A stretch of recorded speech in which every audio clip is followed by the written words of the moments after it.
On this week's episode of The Fizz, we talk about a number of topics, but the biggest one, obviously, NFL Week 1. Our Detroit Lions played like dog shit, but that's okay. We got the Bears next week. We talk about it. We talk through it. We deal with it. We talk about the rest of the NFL. We talk about bets lost. We talk about bets won. And in addition to that, we're also talking about Facebook Marketplace. We do a little bit of a Tigers update. We talk about MSU's victory. And a lot of things in between. So it's a good episode. I'm glad you're here. Thank you for listening. Episode 199, right on the cusp of 200. But before we get into that episode, I want to tell you about our very amazing sponsor, Antonio's Cucina Italiana. Locations, Dearborn Heights, Farmington Hills, Canton, Livonia, and then their original location, Roman Village in Dearborn. Guys, this is my favorite Italian restaurant in the world. I've been going there since I was a kid.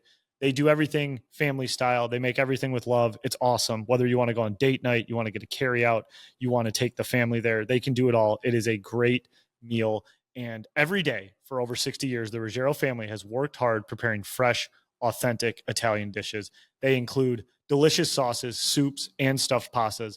Their hard work is paid off with award-winning pizzas, calzone, and of course, their famous fresh baked bread. I talk about the bread every week because it's that good. You guys want to go get some, walk out with a sack of it, reheat it later. It's awesome. It's amazing garlic bread. If you like soup, the pastina soup is my favorite. That's what I get 9 times out of 10. And then the gnocchi with Rita sauce. It's all really good. And then I got to tell you, most people bring pizza to their football hangout and parties. Grab a calzone, grab a steak and cheese calzone from one of these locations. It's so delicious. And they give you this marinara sauce to dip it in. It's so good. Go try them out. Antonio's, again, Dearborn Heights, Farmington Hills, Canton, Livonia, and then Roman Village in Dearborn. All awesome spots. Go check them out. But now, let's get into the Fizz. Hello and welcome to episode 199 of the Fizz. Thank you all for joining me. I am with the main men, Ice Cold Brew Lou, Channy Football. First week of NFL season is in the books. Boys, how are we feeling? Feeling, I guess, all right. I mean, decent weekend. Glad football's back. We're in the swing of things. We got the first one out of the way, so glad to see we're moving along, moving forward. And 199, boys. Holy shit, it's been a ride. It's been a hell of a ride for sure. Can't believe we're almost at 200. Getting over the Lions game, I do feel a little bit better after the Bears-Viking game yesterday. That made me feel a little bit warmer. And then our Michigan State Spartans getting it done for the state of Michigan as a whole in the football sector. Thank you, Michigan State Spartans. Ready to get into it today, boys. Well, let's do it. And before we do any football, do we have any updates outside of the gridiron, outside of, the pigskin? Do we have anything we want to talk about before we jump into all of it? No, I mean, I will tell you guys just a quick 10-second update. Haggled some people at the last antique fair of the year. As you guys know, passion, hobby of mine. Love going to the antique fairs. Last one, they have 3. One in May, one in the middle of the summer, and one in September. Last one was this past weekend. Got someone down $15 on a Coca-Cola cooler. Brought it back to the basement. Good find. Huge. Last one of the year, hanging it up, getting my haggling, reading a couple Tom Ferry books, a couple more sales technique, art of the deal maybe this winter, so I can come back a little bit sharper in the spring. What's a Tom Ferry book? Tom Ferry, he's like a master salesman. He writes a lot of scripts, a lot of sales techniques. So for me, I'm going to need to sharpen up the knife before I get back into the world of antiquing here in the spring. So you're just like bodying senior citizens like $5 at a time. They're not seniors. Some of them are. Some of them aren't. But I was going to haggle Sarah. I saw she put all the stuff on Facebook Marketplace. I was going to go for 50 cents, not $1 for each item, to be honest with you. Yeah, I'd have been fighting you on my front porch. Dude. Chandler's here with a bag of quarters, honey. Yeah, right. Dude, yeah, so we cleaned out the basement, cleaned out the garage, and it was like, this stuff's going in the driveway and it's never coming back in the house. It was just a full vat of, in my humble opinion, shit that just ended up in our driveway. And dude, Sarah just took like a panned video of everything and was like, hey, if you want it, come get it. Put it on Facebook Marketplace. I was like, no one's coming to get this stuff. Crazy. Yeah, they are. Crazy. It was insane. People are like, how long's the garage sale going on for? Like, dude, have you guys ever sold something on Facebook Marketplace or bought something on it? It is Yes. the communication on it is mind blowing. Like, people get rude. People are boomers and don't understand what they're doing. They don't understand what you're selling. The communication gap is so large. It's actually like a relief when you get just like a normal human who like follows everything. But like with the amount of people that were in and out of the fucking front porch over the weekend selling all this stuff and the communication, like people being like, I can't do $10. Like, will you do $7.50? And you're just like, no. Out of principle, like, no, I'm not even doing that. Part of you is like, I'll burn it for fucking like 11. Yeah, it's like if you can't do the $3.50, like, I don't know, maybe you shouldn't be like shopping with us. Dude, I don't know. I'll one up you. Yeah, I sold my washer and dryer one time when we got a new set of washer and dryer. The lady came to my house and said, well, I only got 300. Would you take that? And I'm like, no, we agreed to 400. Like, too bad. I'll put it back up. But like, to your point, Frank, like everyone's a flake. Everyone's a shyster. Yes. Everyone wants to send via Venmo. Mine is cash only, pick up at the house, cash due before you get it in your hand.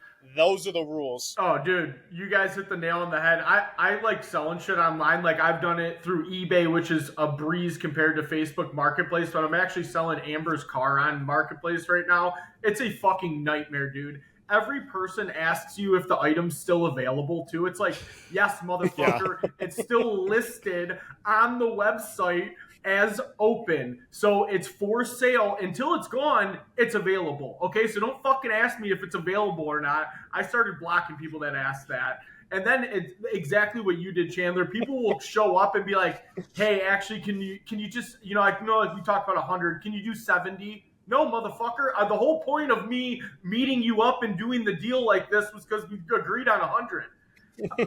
Dude, it's insane. I can't imagine selling a car on it. Like, just the amount of like shit that goes into a car and the questions you have and like how big of a purchase it is. Like, I can barely handle like Joanna Gaines Target vases leaving our fucking house. Like, I can't imagine a car. Some guy came to the house. We weren't there, and we just put the vase like on the front porch. And the guy gets there and he's like, this is a lot smaller than I thought. And we were like, well, the measurements of it are listed. Like, I don't know what you want us to say. Anything from you. And then he's just like, well, would you do 10 instead of 20? It was a really far drive. And we're just like, no. But none of us were there. So it was just kind of like, is this guy just going to steal it? Like, it's sitting on the front porch. And if he did, like, I don't really care. But yeah. No, dude, you would have ran him down. Dude, it's funny. Like, Sarah did this video and it's all the shit in our backyard. And then like, there's things like in the distance of the video that people are asking if it's for sale. Like, they're like, how about the outdoor furniture? And I'm like, well, shit, see what they offer. Like, it was like anything within view. People are like, how about that fence? Like, it was like, you're selling your house? Yeah, right. Nice what garage. What about that squirrel home you got, Frank? Is that squirrel house for sale? Dude, the squirrel house. Yeah, I don't think yeah, well, I don't think any of my in-laws listen to this. Like the, I love my father-in-law. Really, I do. He, he crafts things for us. He like is very handy and he's helped so much with the house. I can barely screw in a light bulb. Like, I'm like a soft-handed pussy to him, which is absolutely fair. He's a handy guy, can build a whole house, all that, blah, blah, blah. My wife likes squirrels. It's weird. She likes them. She feeds them. She thinks I think Snow White's the princess I'm looking for there. But so she loves fucking squirrels. Father-in-law catches wind of this. He shows up at the house unannounced one day with a like 6'5" tall squirrel house. It is like a 6-foot pole. And then at the top is like, it looks like a normal birdhouse, but leading up to the house piece of it is like a 6-foot long staircase for the squirrels to get into the house. This thing's huge and it's heavy. It's a monstrosity. And he comes over and he's like, I got this for Sarah. And I'm like, oh man, that's great. A squirrel house. And he's like, yeah, so I'm going to put it like, our backyard, the way it works is like... Real quick, Frank, did you know what it was right off the rip? Were you like, oh, dude, a fucking squirrel house money? Absolutely not. Dude, Dude, do you know what a squirrel house looks like? No one no, knows. That's why I asked. I was No. like, what? No, dude, it's not a thing. It's not a thing. And I was kind of like, have you done this before? Have you built squirrel homes? Is this like the standard squirrel home? And he's just kind of like, no, I just kind of like did this, and I figured they could go in the home and you could feed them.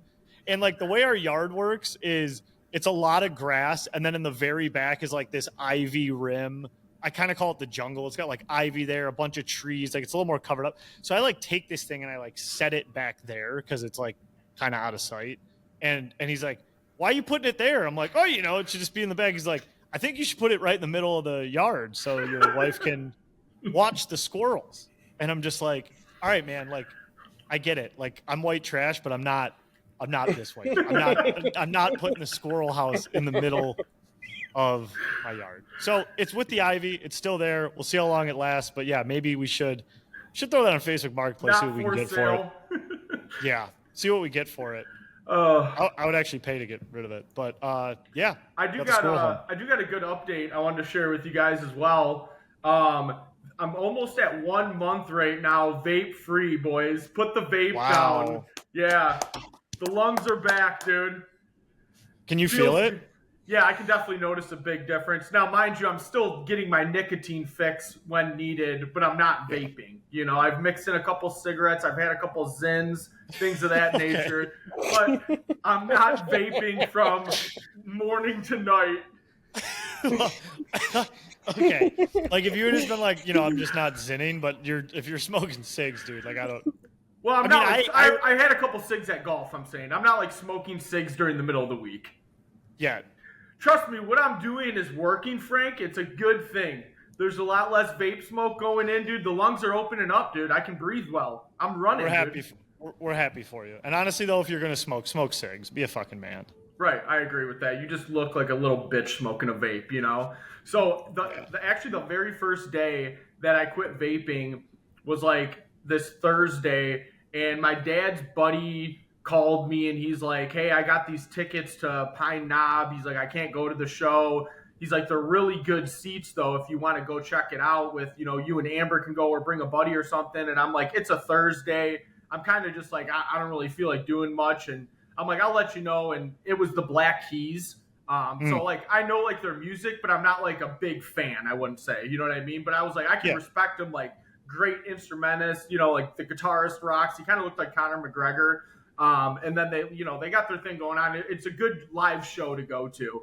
And anyway, I couldn't find anyone to go. And I'm like telling him, I was like, fuck it, dude. I'm just going to scratch it. And he called me and he's like, hey, dude, the seats are second row. You get the Trinity Health Pass for the VIP and all this shit. And I was like, fuck, dude. I was like, kind of feel bad, like just letting these go to waste. And I was fucking fiending out that night, dude. Like it was the first night without a vape. So I was scratching like a fucking bear trying to get in a house, dude. And I end up going to the concert by myself. So nice. Solo mission. It's the Jacksonville Carnival all over again. I went solo mission to the concert. Went for like an hour and a half. Honestly, it was a fucking great show. I was fucking second row. Went in there, buzzed around, got some food in the VIP, and drank a couple beers. But first time ever going to a concert by myself, which was pretty cool to get out of the, a little feather on the head, I guess. Not a lot of people are going to ever do that in their life. Yeah, dude. That's pretty good. You guys ever go to the movies by yourself? No. Oh, never done it? I did it. You think Chandler going to the movies, bro? He lives in fucking reality, buddy. Yeah, I forgot he lives in reality. I forgot. Fucking wake up. Open your eyes. Smell some fresh air. He's fucking hard closing on Facebook Marketplace. Yeah. Movie by yourself. Give it a shot. It's pretty good. Pretty peaceful. Yeah. You know what else rocks? A victory for MSU. Oh, yeah. Does. Big victory after getting beat by Boston College last year. I do want to shout out former member of the Fizz, J.U. Kalkrick, now the color guy for the radio broadcast at Michigan State. Saw his clip, him calling the game-winning 2-point conversion. I want to say this about this team. We're probably going to make a bowl. We might be 8-4. We might be 6-6. We might be 9-3. They're exciting to watch this year. They're an offensive team that can put up points. Aiden Childs is a very exciting young quarterback. Escapability turns some plays that look like they're nothing into something.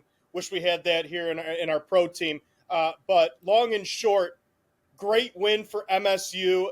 Looks like they're going to be competitive this year. And I'm just glad we've got a fucking team that we can actually sit down and watch 60 full minutes for on a Saturday, even if it starts at 11 p.m. Yeah. Right. No shit. Dude, awesome game. Aiden Child's best game as a Spartan. I stand by that. I mean, he made smart decisions. He threw the ball away when there was no play, no pass to make. He had some unreal scrambles where he was breaking tackles. He was spinning. He was getting out of bounds. He was getting to the first down marker. He was throwing bombs up to Nick Marsh. One of the most exciting Michigan State games we've watched in some time. It was really fucking refreshing to see that and to close it out at the end too, because Boston College played a fucking hell of a game. Their quarterback was slinging it around himself. We got some work to do on defense, but man, it was a fun game to watch. It's good to get back in the W column for Spartan football. And shout out to Ryan Eckley, the Michigan State punter. That guy might have stole the show. I think he had 2 punts inside the 2-yard line. And he was walking around like Conor McGregor. He had his 56-degree out, chip in. He was all over NBC, and I saw Pat McAfee shot him out. So good to be back. Spartan faithful in the national news, boys. Let's go. Yeah, dude, awesome game. Honestly, like everything you guys said. Aiden Childs just didn't make the big mistake, which to me was like the biggest factor in that game. If you ask me, like I kind of thought like Boston College may have they just seemed to play a little bit of a cleaner game. I remember at one point in the game being like, I can't believe we're winning or tied or whatever it was. Like, cause it just felt like Boston College, that QB they got, the transfer from Alabama, I just thought they played like a cleaner, tighter game. But at the end of the day, MSU hung in there, got the breaks when they needed and took advantage when they could. And that's all you can really ask for. Avenge the loss from last year. Just was super happy that there wasn't gigantic bonehead plays, which we're so used to seeing with this MSU team. Like you said, Lou, the punter, I was like nervous. Like those were such good punts. I thought we were going to let those go in. Like it seems like we let them get way too close. And then the last note I really have is hilarious start to that game. The start of that game was so funny to me between the 3 fumbles that happened, like one after the other. So we fumble the punt, first punt of the game. We fumble that muff. Then Boston College marches right down, looks like they're scoring. They fumble on the inch line. We take it, and then we go the other way. And I forgot who it was, but had that insane fumble where he tried to hurdle the defender, and then his leg got popped up, and it shot the ball in the air. And to me, I was just like, man, this is why I fucking love college football. Like, it was just chaos. I was laughing out loud. It was a great game, and I believe both offensive and defensive Big Ten players of the week, Aiden Childs, Jordan Hall, both Spartans. I don't know the last time that happened. It's probably been damn near a decade or since we beat Michigan and Kenneth Walker scored 5 touchdowns. But long and short, the one thing that gets me about college now, and I don't know about you guys, but I'm rooting for Nick Marsh, and I'm like, dude, this guy's a bad motherfucker. He's the best receiver we've had in a decade. And then I sit down and I start thinking, and I'm like, all right, don't do too good. Like, we don't want LSU calling. We don't want Bama calling. Like, that is the state of college football right now. You've seen it, for the last couple of years, whether it's Isaiah Bond going from Alabama to Texas, Justice Haynes going from Alabama to Michigan. I mean, it doesn't discriminate on how big of a program you have. If you got a guy good enough, any team can come knocking in the offseason and give him 3, 4, 5+ million for that next year. So it's kind of a weird dynamic now watching college sports, whereas before you're like, we got Marsh for at least another year and a half. Now it's like, oh shit, this guy pops off, like every top 10 team's going to want him next year, and we're going to have to open up the bag to keep him. Dude, MSU's got a little wide receiver mill going on here, dude. Jaden Reed, Naylor, Keon Coleman. I mean, we're turning out some NFL fucking studs here, boys. I mean, even go farther back. Charles Rogers, right? Andre Rison. We've had awesome Plaxico Burress. We've always had very good receivers, and you think Nick Marsh could be the next in line to be that pro-style receiver. Well, boys, we got the MSU positivity, but our other team, the big dog, the biggest team in the state of Michigan, did not have a lot of positives on Sunday. I'm talking about our Detroit Lions losing to the Green Bay Packers in pretty embarrassing fashion for the first game of the season. Yeah, I'm going to say this in simplest form. We did nothing well.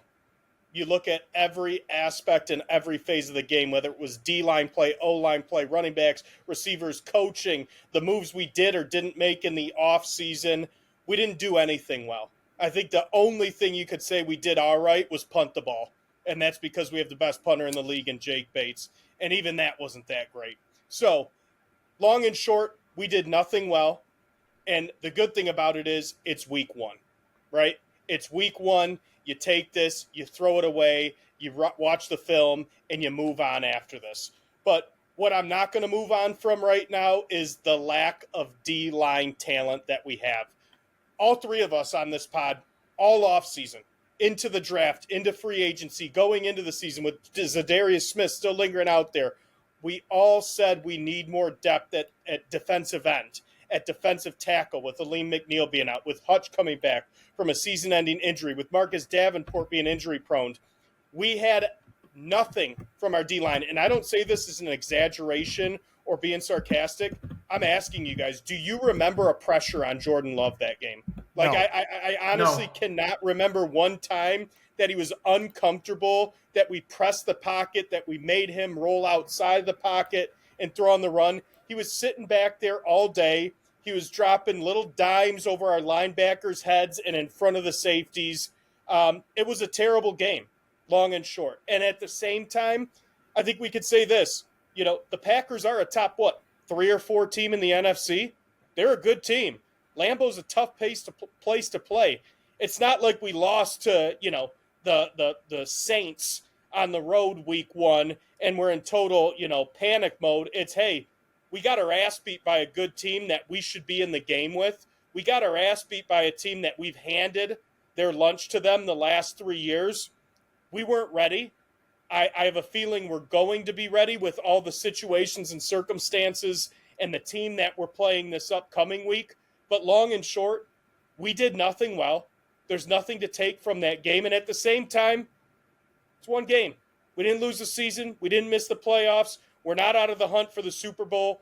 0-1. Let's move on, and let's beat Chicago this week. Yeah, I agree. I agree, Chaney. And I know Pizzo from chatting this week is going to be more positive than I am, so I'll let him go last and we'll end on the high note. But I don't blame anyone for overreacting to week one. Number one, that's what you do in the NFL. You overreact. Number two, us as Detroit Lions fans, the last game we saw was an absolute meltdown versus a team that we were better than in our own barn with Super Bowl expectations. So now the Lions fans have seen 2 games in a row that we expected to win versus a team we believe we're better than. And both games we didn't look ready to play. And we got beat on both sides of the ball and we got destroyed. Last year, you could say we had 22 guys on injured reserve. The glaring problem with this game is a lot of what you just stated, Chandler. Us as fans all complain, from people who have watched them since you were a little kid to people who just started watching, people who know nothing about football to people who know ball inside and out. We bitched about this D-line not having enough depth and not having enough playmakers on that side of the ball. And if you were someone bitching about Brad Holmes all summer, you are screaming, I told you so, because that was the glaring issue in this game was line play. We said we need depth on the O-line. We need pressure on the D-line. That is what lost us this game, start to finish, no doubt whatsoever. So if you were mad at Brad Holmes all summer, you're yelling, I told you so. And I think what makes matters worse is Brad Holmes throughout this whole process has tipped his nose to all of us and kind of rolled his eyes at Lions fans and press for even questioning this scenario being real. And now it's very much real and it's very much a glaring issue. You got, Dan Campbell saying we're good, and we got the doors beat off of us. So I don't think that it is wrong for anyone to feel genuine concerns about what happened in this game, because it was the O-line, it was the D-line, and then everyone was worried about the coordinators. And what did we see in that game on offense? We saw nothing. We saw no creativity. We saw 2 yards a carry, and we saw a half in which we scored 3 points, a 3-point half. And let me tell you, with the 55 games, this is a stat I read, 55 games, Ben Johnson was our offensive coordinator. That happened one time. And now with John Morton, we're 1 for 1 on 3-point quarters, or 3-point halves. Halves is what I'm trying to say here. So there's reasons to be concerned, because those concerns we had going into the season are exactly what ended up being the issues in that game. Now, like you said, it is one game. We have beaten Green Bay 6 out of 7 times. Something had to give. We've beaten them the last 3 times at Lambeau. Something had to give. We came out flat. We looked like shit. All is right with a win versus the Bears this week. All is right if we beat the Bears in week 2. But let me tell you, losing week 1 puts so much more pressure on week 2. And if we do lose in week 2, I will break the panic button with my fucking forehead, bashing it against it. I am on the verge of it now. I will break my head on it if we lose to the Bears. Lou, and I'll let you go. I'll keep the positive transition into you, Lou. Let's just remember this. In regulation, the first 3 games last year, our point totals, 20 points, 16 points, 20 points. Didn't get off to a great start last year. That historic offense, those playmakers, that didn't come out until we started putting up 42 week 4, 47 week 6, 31 week 7, and 52 week 8. But the first 3 games, bad last year on offense as well. So what I think we need to do, and I'll get you into it, Lou, is you got to play better defense, and you got to give this offense a little bit more time to get acclimated with a new line and a new coordinator. Yeah, for sure. And I hear what you guys are saying, and everyone has every right to be disappointed in that game on Sunday. I mean, the biggest problem with that is we came into that game unprepared, like you said, Chandler, and our chests were just puffed out, dude. We've been smacking around Green Bay. We've won the North the last 2 years. We thought our shit didn't stink, and we went in there and we got smacked around. We got slapped around by a really good football team that we're going to see again this year, and we were underprepared. I was the most disappointed in the line play like everybody else. The other thing that just made no sense was the Zietler trade to send him off to Nashville. It's like, we have nobody blocking well, and you're just sending these guys off for nothing. He wasn't even asking for a lot of money. I think he got like a league minimum or like a mil a year. I mean, just 1 year deal. Yeah, and stuff like that makes no sense to me, which is 100%. You can be upset about it. But yes, dude, it's the first game of the year. It's new coordinators on both sides. But, like, we got to let it go on offense a little bit, man. I mean, I hate saying this fucking term because it's the most annoying term to me, but that was same old Lions shit. Dumping it off on 3rd and long for a 6-yard out, running the ball on 3rd and 12 because you don't know what the fuck to do. Like, that makes me sick to my stomach. Go after it and get it. You just gave J-Mo $83 million. You didn't throw one fucking deep ball to him the whole game. That's unacceptable. Stretch it out a little bit. Get St. Brown the ball. Force him the ball. Stop running screens to Khalif Raymond. If you want to run those bullshit screens, at least run them to our best guy. Give our athletes the fucking pill and let them work. Let them work. Gibbs is going to be fine. He got a ton of balls. He broke a ton of tackles. I think he had the most missed tackles. What was that stat you said, Frank? 7 or 8 missed tackles out of every running back in the NFL this past week. So he's going to get his. At the end of the day, I think we're going to be fine. Secondary needs some work. We only gave up 66 yards on the ground at the end of the day, so not terrible from a rush defense standpoint. You know, like you said, Chandler, there's a lot of season left. The Eagles started fucking 2-2 last year. They ended up all right. There's a lot of football left, boys. And I don't think the pressure to this second game changed at all based on that loss either, Frank. Like, that game was penciled for everybody in Detroit no matter what. Ben Johnson, homecoming rivalry in our barn, home opener. I think that the juice is through the level for that game no matter what. And I'm with you, though. It's a must-win. I'm going down to Allen Park with the fucking Molotov cocktail if Ben Johnson comes in here and fucking lays it down on us. And just a note before you jump in, Frank, Zeitler, 1 year, $9 million. Zadarius Smith, 1 year, $4.25 million. We're sitting on $40 million plus in cap space right now. I just don't get it. Like, I don't get it. Why do nothing? And, like, Ratledge is a rookie. Glasgow looked like shit. Like he did last year. He looked like shit last year. And Penne, I mean, we all love him. He's a god. He's awesome. Probably our best offensive lineman we've ever had and will ever have. Number will probably get retired, but he didn't play a great game. Like, I mean, he just didn't. Some other things about just like the offense and things I noticed, and like, there's so many fucking stats out there, but like, there's some things where you just fucking watch a game and you're like, this is what I'm seeing. Okay, so test. Just number one, like. Gibbs is the more talented running back. He's the star. I get it. I still think Monty should be our starter. I love bulldozing right off the rip. Like, that is why he's Sonic and Knuckles. How many times did we watch Gibbs try to like run? And not saying Gibbs is weak at all. Like, he'll hit you too. But like, he tried to run up the middle. It just didn't work. It's like that game to me was like, this is a Monty game. Like, give it to Monty up the gut to create space and fight through some things. It felt like we were giving it to Gibbs up the middle, and he tries to bounce it outside, and like sometimes he's talented enough to make it work. I just feel like Monty should start games, in my opinion. Like, I'm not saying he should outsnap Gibbs or anything like that. I like Monty starting games. That's personal fucking preference. I like smacking him in the mouth right up the middle to start, and then like pitching it outside when they're out of gas from fighting us in the middle.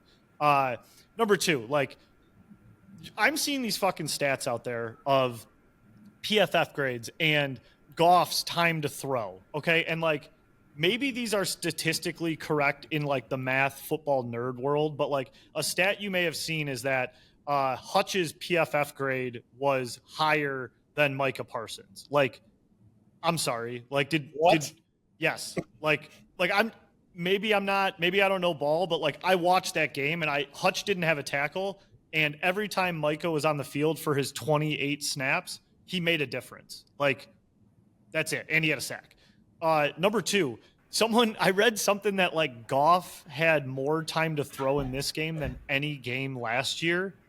That can't be true. That can't be a real fact. He was under duress every single drop back, it felt like. And even if he wasn't under duress, he had been under duress, which automatically speeds up your clock and makes you more antsy. Like, he's not as comfortable with Ragnow there. I mean, we watched Ratledge and Glasgow part like the fucking Red Sea on the goal line to almost sack Monty. You're telling me that's not in Goff's head of like what's going on?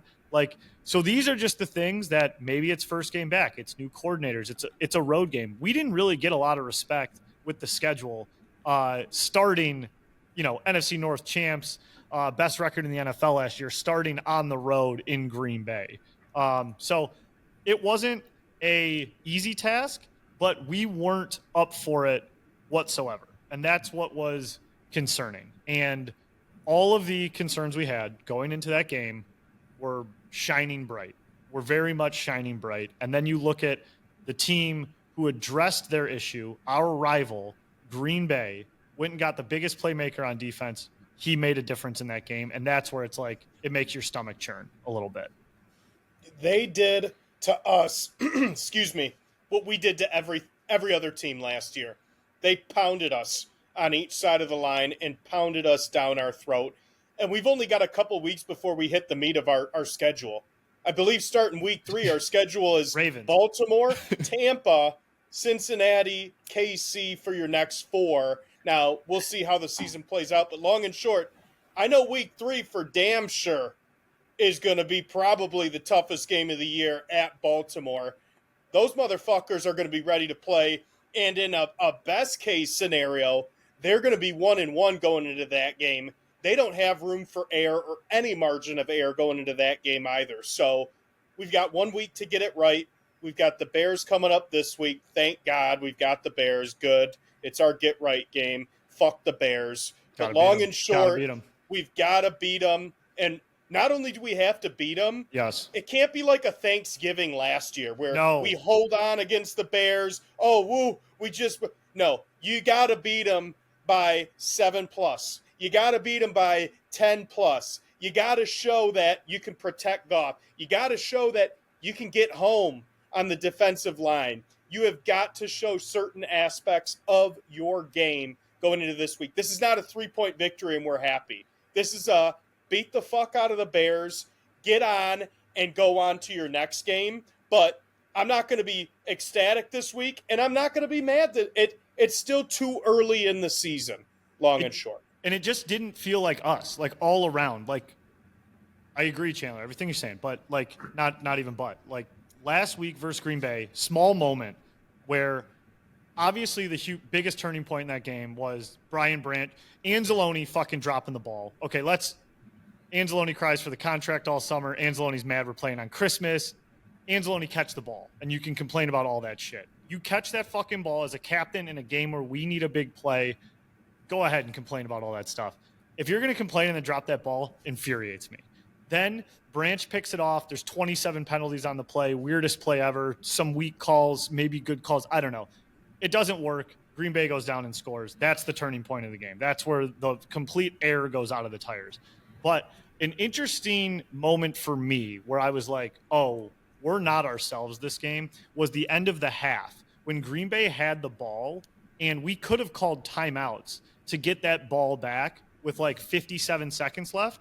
Last year, no doubt, we're calling timeouts and we're getting that ball back to try to score again. To me, that said, oh, we're playing so bad, we just have to tuck our tails and get into half and figure this out, which to me was like a huge attitude shift of where we were last year. Like, even if we were playing bad, no way Campbell doesn't still call the timeout. Like, that to me was like, oh, we're like not in this one mentally today. That was just a little moment I wanted to mention. Yep. And, we've said Bears. We've said got to get back on track. The one thing we haven't mentioned, Ben Johnson walking into that stadium, just the whole outside factor, the outside noise, the whole respect factor. Like, you can't let your coordinator walk in with the little brother team and beat you in your own barn. You can't to go 0-2. You can't. You absolutely can't. Season's toast. Break my head on the panic button is what will happen.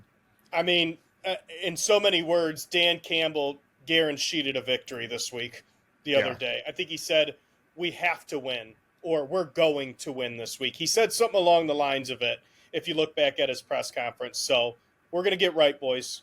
We're going to get right. Trust the process. Trust the process. Tigers started off 0-3 this year. Look at where we're at right now. People forget. People forget. People forget. People do. Well, boys, NFL's back in general. I had the red zone going on Sunday. It was awesome. Wanted to ask you about a couple things just in general about the NFL that are new this year. Number one, I mentioned red zone. Red zone has commercials now. Everyone was freaking out about it, up in arms. Scott Hansen's intro change, 7 hours of red zone football begin now. Big change. Didn't feel right. Commercials were fine. They were like nothing. It was literally like a minute. Didn't even know they were on. No. They said there was 1 minute total of commercials. I will say I was here in HQ and I was putzing around doing some shit and red zone was like blasting in the background and it was jarring when it cut to a commercial. Like you're just hearing football, Hansen football. And then it was like, come on by to Wingstop and dunk your dick in a sauce. Like, and I was like, oh, whoa. I was like, whoa. I thought like I hit the button or something. So commercials were fine. Yeah. And then another new thing, the kickoff. Wanted to ask you guys about the NFL kickoff. How are we feeling about the kickoff this year? In regards to what? It's new, right? Like, isn't that – did we have that exact same kickoff last year? I thought they changed it a little bit. Yeah, because last year there was the landing zone. This year they're lined up. They're lined up close to each other, and no one can move until the guy catches it. So there's been like 100% increases in returns. Not like touchdowns, but like returns. So you guys seem to not even fucking notice. No. So I was just curious. It wasn't – yeah, I thought you couldn't move last year, but do you get penalized more this year if you kick it out of the back of the end zone? Was that a change that they may have made? Yeah, so if you kick it out of – because this is going to be a good segue. Yes. That was the Bears-Vikings thing. Yep. Like, you take the penalty, but the clock doesn't move. Correct. Yeah. Which ended up costing the Bears last night in it. But I didn't notice too big of a difference on it. I did see a couple more returns, and I just thought it was just, hey, that's like the new strategy now that you got a year under your belt with the new kickoff. But I didn't notice too much difference with it, being honest with you. Honestly, didn't really see a lot of them, too. Like, if you're watching Red Zone, like, the kickoff's, like, so quick and then it's nothing, but I didn't really notice a big difference, but I did see, I guess, a lot more guys taking it out or running it back. I kind of like it. It's a lot more returns, and it's kind of like a happy medium between like the old what we grew up with and like what it was last year. You know, like the guys start closer, so they don't get a 50-yard head start to like kill each other like Yeah. a Game of Thrones fight. Like they start like 20 yards apart, or whatever, 40, 30 yards apart. So like there's a lot less momentum, but there's a lot more chance for people to take it out. I don't know. I kind of liked it. Some people were bitching about it. I was curious what you guys thought. No, I liked it. And then week 1, Pizzo said everyone should take unders. Pizzo was correct. 12 of 16 unders hit week 1. That's some value right there. Value City. Pretty good.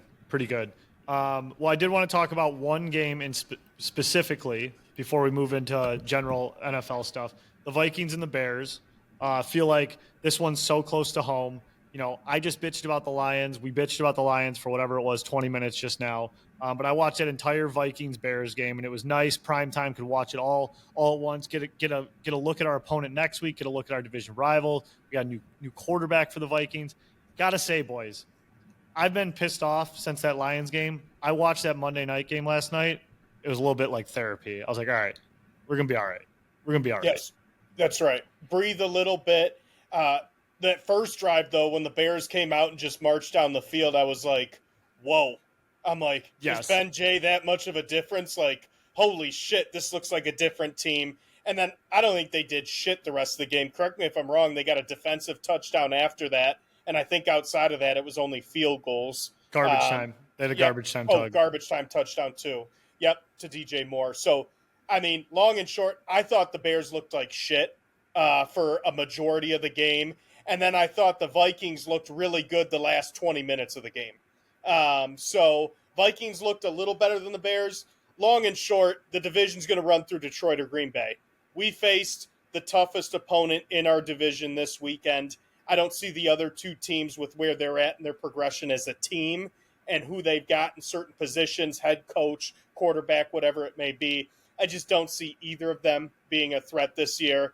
And honestly, I don't know. It's just the Bears. Like, the Bears were good for, 2-3 years in our life? Like, they always fucking stink. Like, they're just a bad team. They're just a bad team.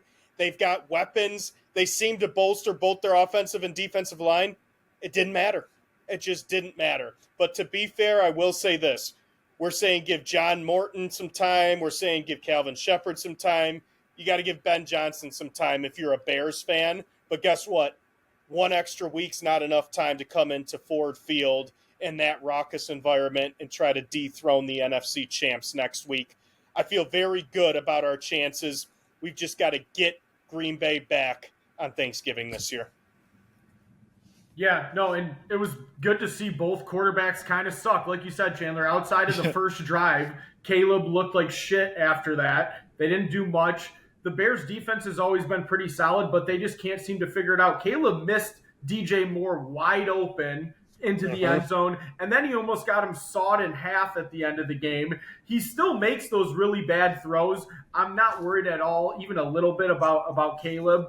And then JJ looked like shit the entire game till, like you said, the last 15 minutes. The guy looked like a scared puppy dog. Props to him. He went out there. He won the game for him. It helps when you got Jetta catching balls for you in the end zone and a target like that to throw to. But at the end of the day, boys, it's us in Green Bay, like we said from the beginning. Neither of these teams seem to be a big threat.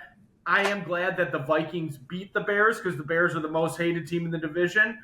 So it's good to see them win, I guess you could say. But, yeah, no threat from either little brother there.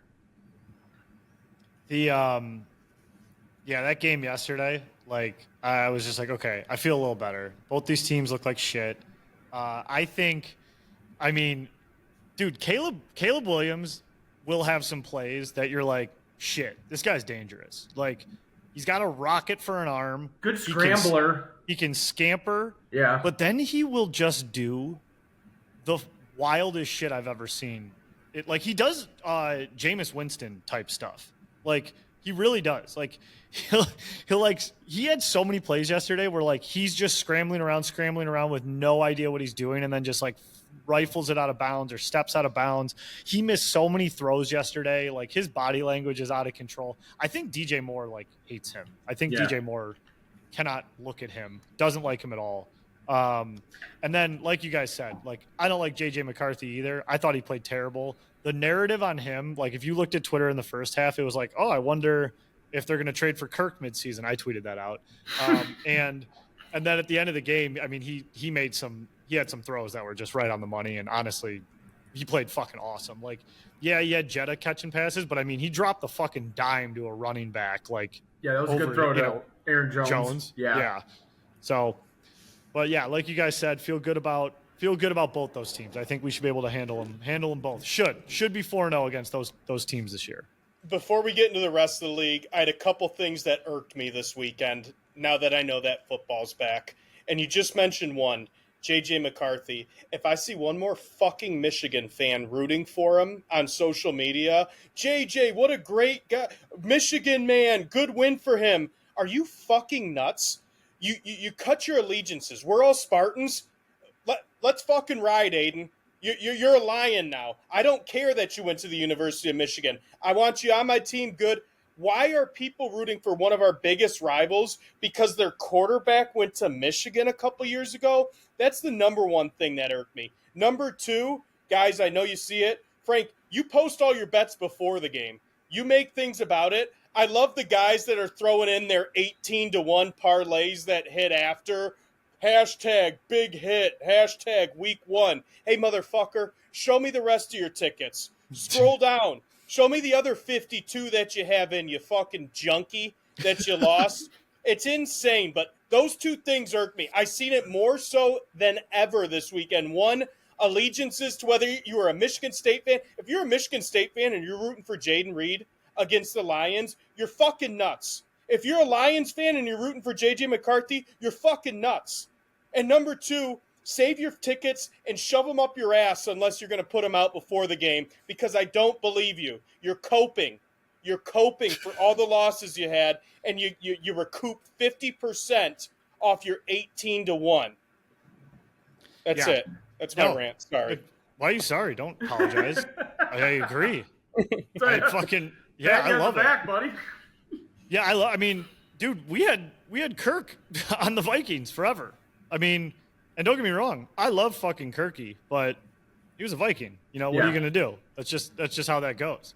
And yeah, the ticket thing, I'll keep posting my bets. I don't think I've posted a winner like in years, dude. There's so many. That's how you do it. You throw it out, and if they lose, they lose. You're like, hey, still waiting for Caleb to fuck up and throw an interception. That's how you do it. You don't throw in the fucking 6 touchdown score anytime from Sunday night, and then you don't show your fucking 500 that you lost because you took the fucking Dolphins, you simp.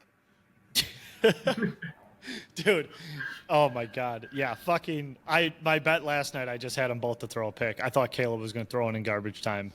So bad. Wanted it. No, I love it. Let the people fucking know, Channy. Don't apologize. You're not sorry. I'm holding them accountable. You're not sorry. Holding people accountable. Yeah, I'm not sorry. No fly zone. Yeah, I got a lot of saved tweets. A lot of, it's crazy, man. Like, you post a lot. I post a lot on the internet. There's people out there, they're idiots. It's whatever. It's fine. There's nothing like when you start talking MSU or Michigan. Like, even if it's adjacent, like I said, JJ looks bad. And it's just like, oh, there's the fucking DMs. There's the replies. Like, it's crazy. Like, it doesn't happen much with anything more than if you mention Michigan. It's like insane. Or even Michigan State. If I'm pro Michigan State, people start creeping up on me. It's fucking toxic. It's weird to me. It's weird how like intense it is when it comes to Michigan players. It's nuts. Anyways, let's get to our segment. NFL. We all watched all the slate of football this week. Some surprising things happened. Some non-surprising things happened. So I want to kind of walk through a few questions with you guys, and then we can do our obituaries. How's that sound? Sounds great. All right. So early on, I want your early worst team in the NFL candidate. I have a feeling we're all going to say the same team because we all said it preseason, and it's coming to fruition. But I'll start with you, Ice Cold Brew Lou. All right, I will lead off with all of our favorite team. I'm sticking by them, the Miami Dolphins. Not one Terrible. positive thing you saw in that game when Danny Dimes goes out there and drops 30 on your fucking head. You better start rethinking your life choices there. I'm going Dolphins. Yeah, Absolutely terrible. I don't think I have anything else to say, Frank. I'm rolling with the Dolphins. Me and you said it to the viewers last week. Mike McDaniel will be the first head coach fired this year. and I don't even think it's like a hot take. I'm not even trying to say like heard it here first. I think it's just understood. It's funny how these teams go from like pretty decent and excited about their prospects. I mean, Tyreek Hill is fucking arguing with people on the sideline. They're bad. And it makes you wonder, like, is Danny Dimes good? Is he back? Or did he just play the Miami Dolphins? Right. You know? And then like I think Tyreek he's Hill. back. I don't know I'm if he's rooting for back. him. No, he's not back yet. We need he was to back see more. preseason. We need to It's see on more. tape. It's on tape. And then I saw that Tyreek Hill got something with domestic violence today as well. Today? From his estranged wife. Oh boy. Committed domestic violence in court filings from his estranged wife. You want to talk about House of Cards collapsing on a franchise? The Dolphins are that team this year. Arch Manning on line one. Oh yeah. The Miami Dolphins. What are you going to do? They said that Tyreek hasn't caught a ball over 30 yards in over a year. And they're like, I can't believe they didn't pick him as a team captain. You can't? Really? Dude, he's got a DV every other year. Right? Bro, he's going to be on Junkie National News in a couple years. Number 2 question for you guys. We're going to go the other end of the spectrum. Who is the best team this weekend? Who is the best team in the NFL right now? Best team in the NFL. Now, it's so tough because we always say, hey, it's only 1 week, it's only this, it's only that. I'm going to leave some of the easier ones, I think, for you. I was very impressed with Friday night. Chargers. Chargers win in, neutral site game, going after the Dragon, going up against the Chiefs. Herbert looked awesome. We know that Harbaugh teams can run the ball. Herbert looked great. I feel like the last couple years, he's been like a don't make a mistake type guy and like game manage type guy. This week, he was awesome. He's got his safety net and Keenan Allen back. Quentin Johnston got 2 touchdowns. They got Ladd McConkey. I don't know. I know they took a big loss with Rashawn Slater being out for the year. I just think the Chargers looked really good. They held the Chiefs in check. And that offense, Omarion Hampton looked explosive. But like I said, even more impressive, Justin Herbert looked like a top 5 quarterback again on Friday. I'm blanking on their receiver's name. Ladd McConkey? No, the other Quentin one. Johnson? Yeah, that's who actually looked explosive to me. Like that was his best game as a Charger. He's the guy they want to like put. Yeah, they want to kill him, don't they? That's the guy they want to kill there. There was a tweet that said all the kids in Brazil who've never watched a football game think Quentin Johnson's a fucking Hall of Fame wide receiver. Have you seen the Moneyball one with Jonah Hill too? You know, like where he's like talking about the stats. He's like, this guy's really good, really good, really good. Only problem is X. Like that's the meme format. Yeah. And it was about Quentin Johnson. He's like, he's fast as hell, has great size. Only problem is he like can only play well south of the Western Hemisphere, which like I thought was kind of funny. So the Chargers, best team in the NFL, Cheney football, crazy pick. Ice Cold Brewloo, who do we got? I think it's got to be a no-brainer here with, you know, the Josh Allen and the Buffalo Bills taking down the number 1, you know, contender, the Baltimore Ravens. That was we got to watch in a long time. I mean, that's NFL to a fucking T. Just Josh Allen's an absolute fucking dog. I don't care if you put that guy on any team. You're a playoff contender team with him at quarterback. That's the best team right now is the Buffalo Bills. I don't like disagree with the Bills, but I am going to pick a different team, and I'm actually going to go with a team that's 0-1 and lost by 1 point to the Bills. Honestly, I thought the Ravens looked like a better team. Like I think they outplayed them. I think they're more talented. They scare me more than the Buffalo Bills, if I'm being completely honest. I know it sounds silly because they lost the game, but they kind of just fucked up at the end. Like the Bills kind of turned it on at the end. Henry fumbled, which he'll probably never fucking do again. I just think the Baltimore Ravens are a much more scary team than Buffalo. Like, if the Lions figure their shit out, I feel like they could beat Buffalo. I have like very little faith we could beat the Ravens. Like, they demolished us the one time we played them a couple years ago. We're going to see them on Monday night. The idea of Lamar Jackson like running around on us absolutely terrifies me. It terrifies me. He is so fucking fast and explosive. It's scary. So let me get this straight. My best team's 1-0, and that's a crazy pick.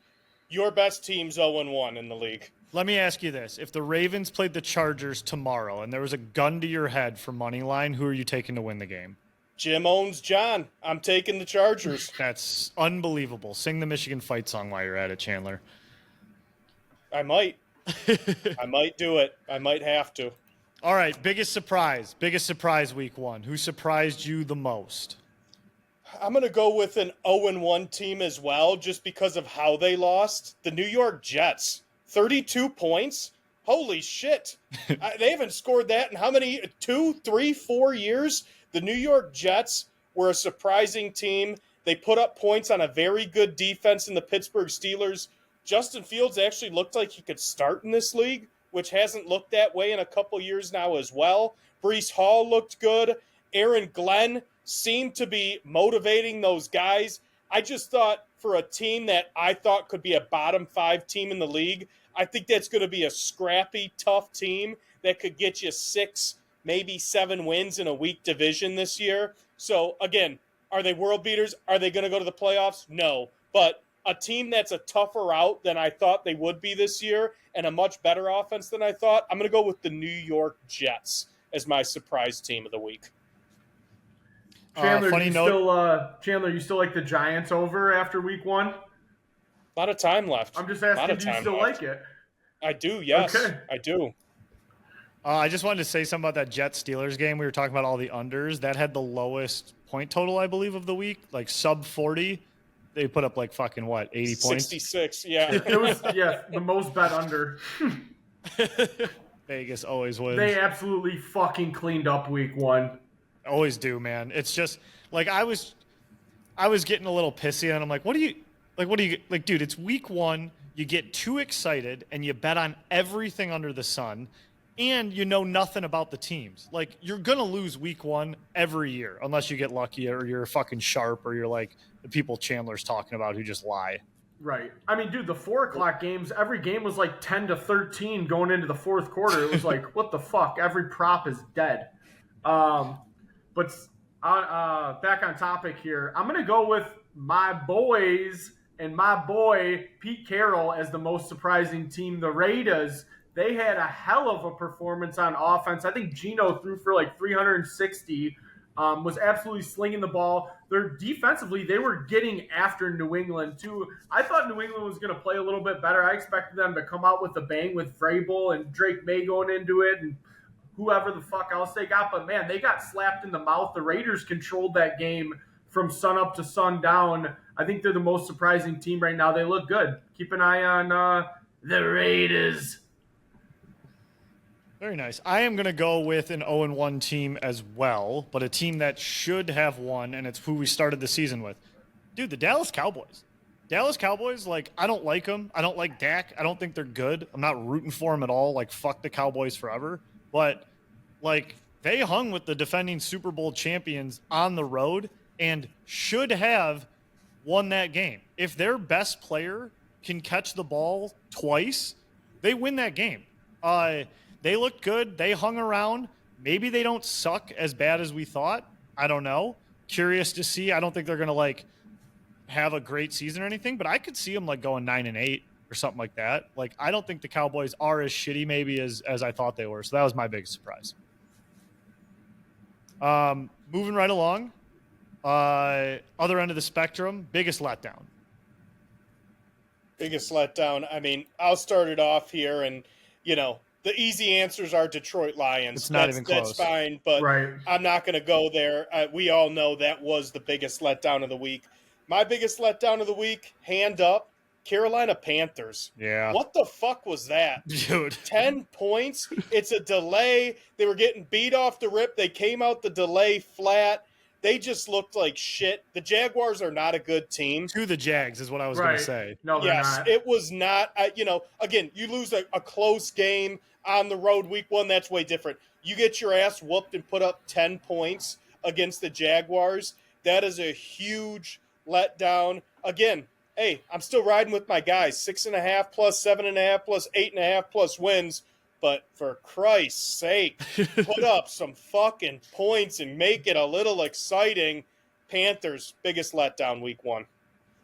Lou. Nice. I'm actually going to go with the team that won, and I'm going to go with the Bengals, boys. I felt like the Bengals had a really shitty game. It's like you're always going down to the wire against Joe Flacco. You guys couldn't muster up more than 17 points on the Browns defense. I know they got Myles Garrett, but outside of that, dude, it's like you can't form a game plan to fucking take their all-star out of the game and get some points on the board. You got the best wide receivers maybe in the NFL. Get the fucking ball down the field. They still got a lot to figure out. I am not sold on the Bengals at all. I thought they were the most disappointing team. Dude, what is up with the Bengals? I lost a really big parlay because I tossed in as it's a no-doubter. Oh, this is a filler. Yeah. I tossed in Joe Burrow over 200 yards passing. Didn't hit. That's crazy. That sucks. You can't take him. What was the stat going into the year? 1-11 his first 2 weeks in his career. He is atrocious early on. And to me, does it feel like that game is always just close? Every year. No matter what. Like, if the Browns are good and the Bengals suck, the Bengals make it a game. Vice versa, if they're both good. It always seems like, and maybe it's not in reality, but I always feel like that game is at least a little more scrappy than it looks on paper. I know, man. And that was like, I stared at the fucking betting sheet before starting the game. And you're like, I know I shouldn't do this. I know I shouldn't do this. Forget the Burrow thing. I was like, one of these is hitting as I looked at the Giants and the Browns. I was like, both these lines are so juicy, so like traps. Easy. Yes. And it was like, who is it? And I went with the fucking Giants. And of course they didn't fucking cover. I think Dable is going to be the second coach fired after McDaniels. I'm glad. I'm with you, Frank. He is right behind him. And that GM who is that like show-in or whatever, he's fucking done too. That clip, man, your kid picked Jaden Daniels, like the clip of his son saying pick Jaden Daniels, like it'll never die. Saving grace is they might start Jackson Dart. I saw this week. Did you guys see that story that internally Dable's pushing for ownership to allow him to start Dart earlier than they want him to? Russ's fall off is crazy. Oh, terrible. After he got paid in fucking Denver, just everything went to shit. Terrible. Crazy.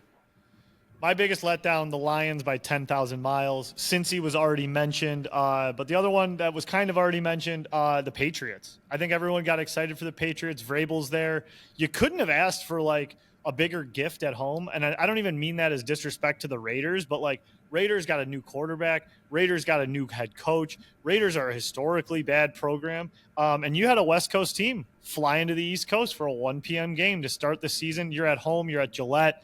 They're excited about Drake May, and they just kind of laid a turd on the ground. So I had the Patriots as a very underwhelming team.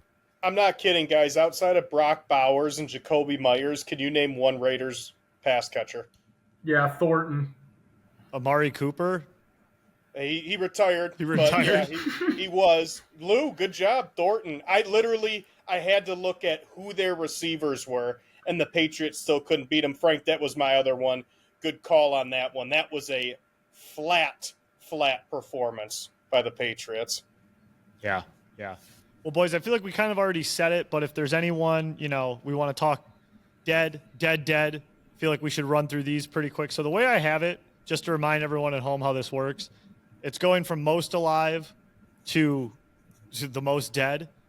You guys tell me if I'm right here, but there's always back from the dead, but I don't feel like we're there yet. No, not there. Back from the dead is a thing, which is the highest ranking you can get in this ranking. But then it's death row, life support, dead. Okay. That's what I have. Are we starting with dead? Let's start with dead. Do you want to get more alive or do you want to go more dead? I want to get more alive because I think Okay. there's only one dead team. That's the agree. Miami You've Dolphins. mentioned it. Thank you. Let's all We're say all it on in the same unison. page. They're dead. There's only one team dead after week 1, the Miami Dolphins. Yeah, there's Okay, zero good. hope So for that team. Who do we have dead? Just a step above dead. Does anyone have a dead team? I have one written down. It's pretty I'll early, start. so I'll be. You got to be nice here, right? You don't have to be. You have to be anything. And if Okay. anything, we need to overreact. And I'm going to take a leap here, right in Channy's face. Carolina, you're dead. You're dead. You look like shit.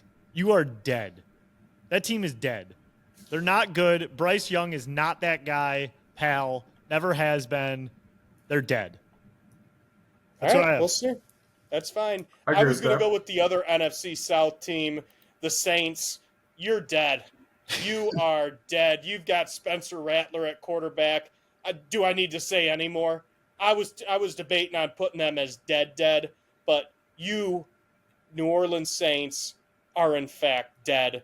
And Frank, just write it down. It's all good. Put that in a tweet. I want to be one of those people pinning your tweets now. Put it on a tweet, damn it. I will. Carolina's dead, dude. They stink. They just got their dicks kicked in by the Carnival boys, the I'm Jags. with you on that one, and I'm with you too, Chandler. The fucking Saints are dead. They'll be dead in 3 weeks, men. All right, let's move on to life support. The name I have written down for life support, we just talked about them. Yep. I have the New York. Oh Giants. yeah, the I have the New York Giants on life G-Men. They I have are them on definitely life on support. life support. The G-Men are on life support. I'll tell you who else is on life support, boys, and that is the New England Patriots. They got to figure it out. I think they're on life support early. Wow, that's a surprising add to the life support. I wasn't going to go that far. I really don't have anyone in the life support column. I have a couple death rows. So if you guys have any more life supports, fire away. I don't. I got a death row. Go ahead. Yeah, proud to say this one. I'm saying it. Chicago Bears. You're on. They fucking, were on my list. You're on fucking death row. If you want to say it just as emphatically, we'll use it. Like, fuck the Bears.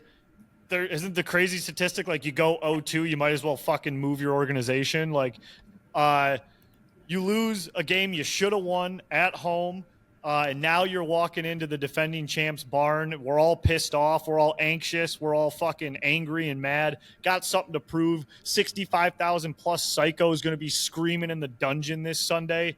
Ben Johnson, I want it to look like a fucking flashbang went off right next to his ear. That's what I want him to look like. I want it to just be like absolute chaos that he can't handle. You're on death row, Bears, and if we pound you into the ground, that fan base is going to be 6 feet deep. All right, I got another one. And this is just, as a franchise, you're on death row. There's no excitement going into the season. Sure, you played a close game, but Cleveland Browns, I'm sorry. Get ready for your last meal. You played a great game and you still lost at home to a division rival. You play in arguably the toughest division in football. You're 0-1. You got a recycled quarterback as your quarterback. You got 6 other quarterbacks on your fucking roster. You took 2 this year. You got one getting rubbed off, making $50 million. The Browns, you're going to be there right with Pizzo's pick of the Saints in about 2 or 3 weeks. Browns, you are on death row. Start looking at your food menu. I like Lou, it. did you give us? Yeah, there you go. Did you give us a death row? I don't know if I have anyone for death row. I think it's too early to put the team that I want to put there in death row, so I'm going to spare them a week. I talked about them week 1. It was a dead team that I think is going to have a down year. They had a good year last year, so it's too early to put them in the column yet. So I don't have anyone for death row. Remind the listeners of that team. That is the Houston Texans, boys. Keep an eye on that team because they looked like shit week 1. I mean, they've got Danny Dimes in their division, top 5 team in the Jags in their division. That's the only reason why Don't forget about the Jags. Tighten up. Tighten up. I mean, when you got a buzzsaw like the Jags in your division, it's going to be tough to rebound from That's your another own team we could probably put on there if we want to get ahead of the game. The fucking Jags, dude. They're going to be – that team is not going to be far behind. They're 1-0, man. They just beat an up-and-coming team in the NFL. Up and Oh my coming. God. Just stop, bro. They fucking whittled their way through a JV football game. You guys fucking talking about the AFC South makes me want to throw up. Like, stop saying all the teams like phrases and like just stop. The AFC South is such trash. I think they get 2 playoff teams this year. Yeah. Wow. Duval I'll bet you on tighten that. up. I'll bet you on that one. All right. I'll bet you Lions playoff game. We'll probably be watching it at HQ. Loser buys the food. Deal? All right. All right, boys. Well, that's NFL Week 1. I wanted to do a quick Tigers check-in because they're still playing and they're still a top team in baseball. But I feel like right now, with the Lions starting and all the excitement, they're flying under the radar and they need to be called out. While we were swimming in Lions and Packers sadness, the Tigers low-key secretly lost a home series to the White Sox. The only game they won was Scooble, shocker. They have lost 9 of their last 14 and are 36-36 in their last 72. So they're doing that very much under the radar because everyone's watching football right now, rightfully so. But we don't really feel or look like a World Series team right now. We're kind of doing what everyone said we were going to do, which was like cool off and start to sputter.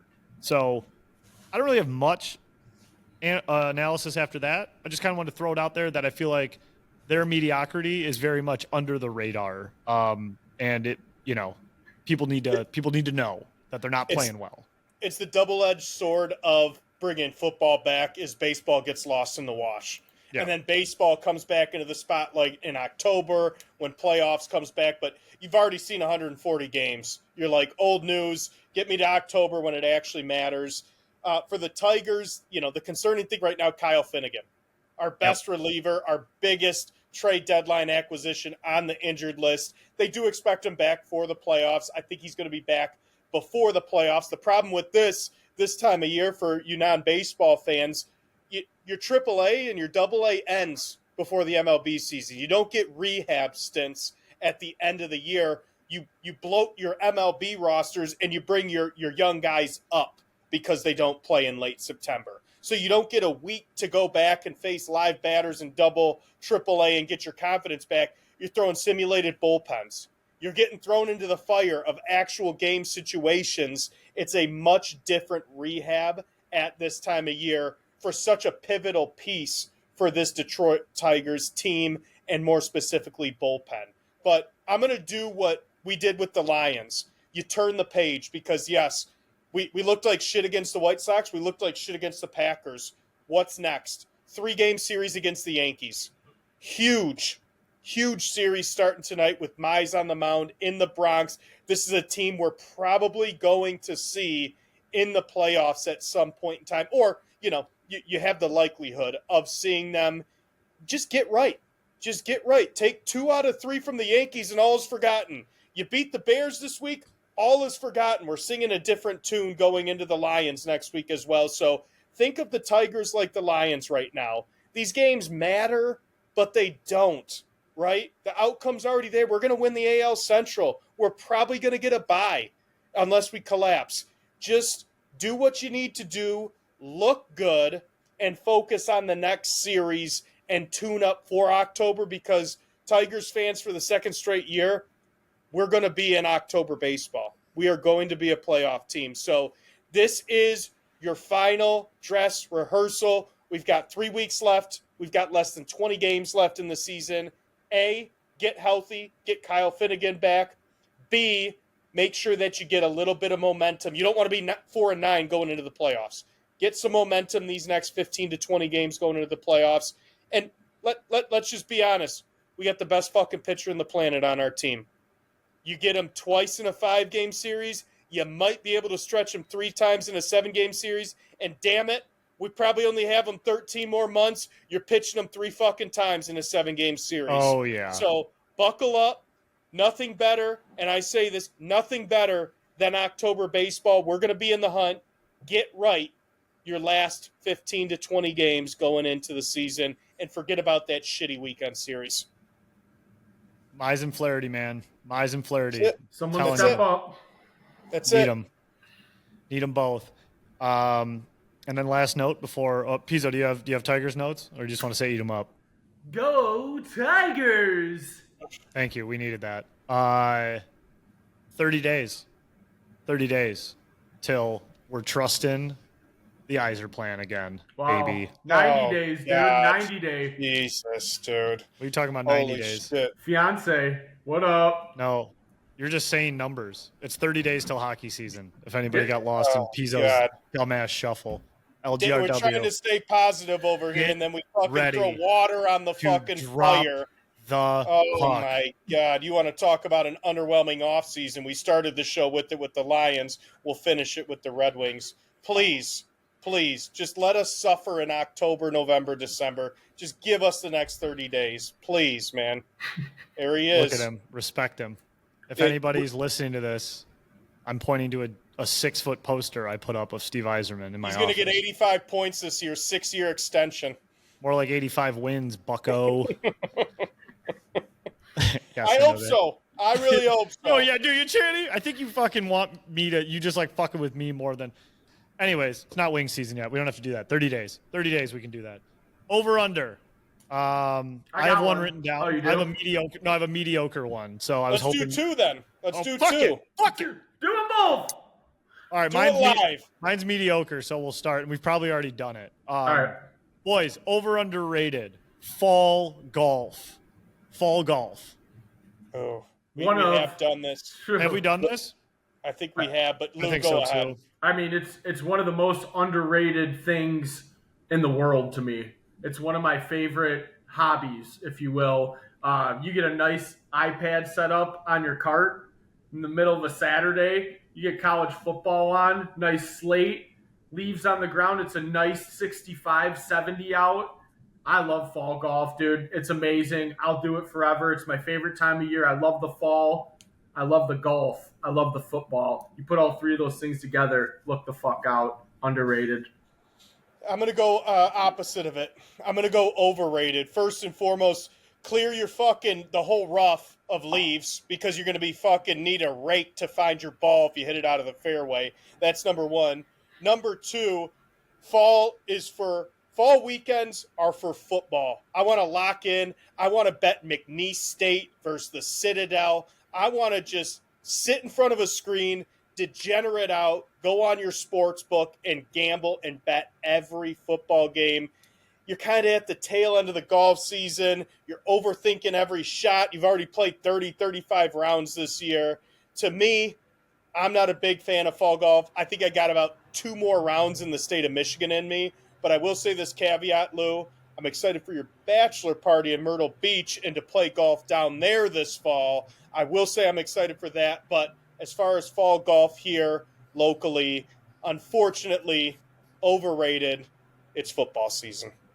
Not a bad take. Not a bad take. I'm going to say underrated. Fall is my favorite season, and any way to get me outside doing something sporty in that weather, I want to do. I will say the leaves with the ball, very fucking annoying. It does suck to like lose your ball in a fairway to leaves or whatever the fuck. But underrated. I do enjoy it. I got to say, we did a golf trip at the end of August. Played pretty bad, and I was just sick of golf, disgusted. Going to sneak in one round this weekend. Might be the final round of the year. We'll see. I just kind of want to see if I can end the season on a high note because the golf trip definitely made me want to quit the sport forever. You know that is like end of the year. You just have your last summer round. You're like, well, that sucked, and I'm going to stop doing that. So you're not even playing fall golf this year? I'm playing this Saturday. It's probably as close as I'll get. I am Still too. I'm underrated. playing at your home course, Frank. Chandler? Rambler. Oh, no. My home course is Chandler, which is your name, which may confuse people. But Chandler Park is my actual home course. Rambler's just where I play the most, if that makes sense. That's Fair your is fair. vacation home course. What is that noise? What is that? Somebody cutting the grass next door. Someone's cutting. That's what cutting the grass next door sounds like? Yeah. It sounds like. What the fuck? It sounds like a. Like the An Harlem alien Shake. invasion. Sounds like, yeah, the Harlem Shake starting in your kitchen. Maybe it might be a plane going down out there. All right, that's it. That's our last over-under. We're skipping yours. We're done. We'll run it PZ, back next week. you drove me nuts this entire show. I want to kill you. My God, do more during the show besides do the actual show next time. Unreal. All right, boys. Thanks for listening to episode 199, number 200 next week. Go Lions. Beat the fucking Bears. Good luck on all your bets this week, and we'll see you next week. Forward, baby. Go Lions. Go green, go Lions, baby. See ya.